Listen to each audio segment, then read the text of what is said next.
પ્રદેશ ભાજપ કાર્યાલય કમલમમાં મહત્વની બેઠક શરૂ થઈ ગઈ છે। સીઆર પાટીલની અધ્યક્ષતામાં કમલમમાં બેઠકની શરૂઆત થઈ ગઈ। ભાજપના રાષ્ટ્રીય મહાસચિવ પણ બેઠકમાં હાજર છે। ભાજપના રાષ્ટ્રીય મહાસચિવ એસસી મોરચાના ઇન્ચાર્જ તરુણ ચુંગ પણ હાજર। બાબા સાહેબની જન્મ જયંતિ નિમિત્તે સેવા પખવાડિયાના આયોજનની ચર્ચા થવાની છે। ધારાસભ્યો, સાંસદો, પ્રદેશ ભાજપના નેતાઓ પણ આ બેઠકમાં હાજર છે। બાબા સાહેબ આંબેડકરની જન્મ જયંતિ નિમિત્તે ભારતીય જનતા પાર્ટી સેવા પખવાડિયાનું આયોજન કરી રહી છે, જેને કેવી રીતે સફળ બનાવવું અને કેવી પ્રવૃત્તિઓ તેમાં કરવાની રહેશે તેનું માર્ગદર્શન અને સૂચન આ બેઠકમાં આપવામાં આવશે। સીઆર પાટીલની અધ્યક્ષતામાં બેઠકનું આયોજન થઈ ગયું છે, જેમાં ભાજપના રાષ્ટ્રીય મહાસચિવ એસસી મોરચાના ઇન્ચાર્જ તરુણ ચુંગ પણ હાજર છે। ધારાસભ્યો, સાંસદો, પ્રદેશ ભાજપના નેતાઓ આ બેઠકમાં હાજરી આપવા માટે કમલમ ખાતે પહોંચ્યા છે।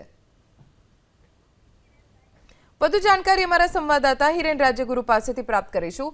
હિરેન, આ બેઠક બાબા સાહેબ આંબેડકરની જન્મ જયંતિ નિમિત્તે સેવા પખવાડિયાના આયોજનના ભાગરૂપે મળી છે। કોણ કોણ તેમાં હાજર છે અને શું ચર્ચા આ સેવા પખવાડિયાને લઈને થશે?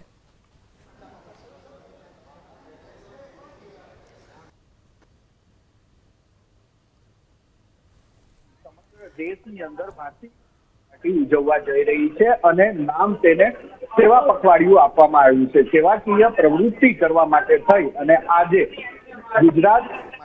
અને આજે ગુજરાત ભારતીય જનતા પાર્ટીના પ્રદેશ કાર્યાલય કમલમ ખાતે આ કાર્યશાળાનું આયોજન કરવામાં આવ્યું છે। કાર્યશાળાની અંદર પ્રદેશ અધ્યક્ષ અને કેન્દ્રીય જળમંત્રી સીઆર પાટીલ ઉપસ્થિત છે। તેમની સાથે રાજ્યના તમામ સાંસદ, તમામ ધારાસભ્યો, મહાનગરોના પ્રમુખ તેમજ જિલ્લાના પ્રમુખોને પણ બોલાવવામાં આવ્યા છે અને તમામ અત્યારે અહીંયા હાજર છે। જે રીતના 14થી લઈ અને 24 તારીખ સુધી જે કંઈ કાર્યક્રમો કરવાના છે એ કાર્યક્રમોની રૂપરેખા અહીંયા આપવામાં આવશે, માર્ગદર્શન આપવામાં આવશે કે આ સેવા પખવાડિયું કઈ રીતે ઉજવવું, લોકો વચ્ચે કઈ રીતે જવું અને એ અંગેની માર્ગદર્શન આપવા માટે થઈ અને આ કાર્યશાળાનું આયોજન કરવામાં આવ્યું છે।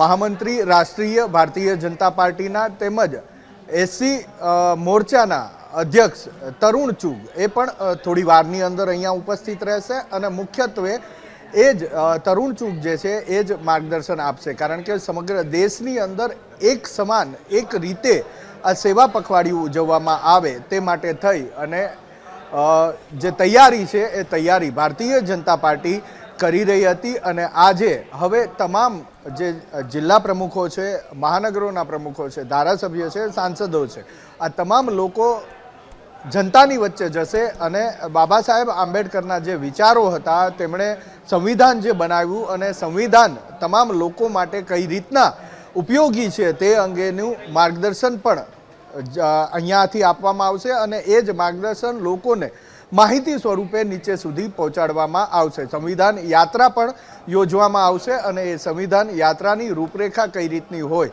તે માર્ગદર્શન પણ આજે અહીંથી આપવામાં આવશે। જી ધ્વની। હિરેન, આભાર આ જાણકારી આપવા માટે।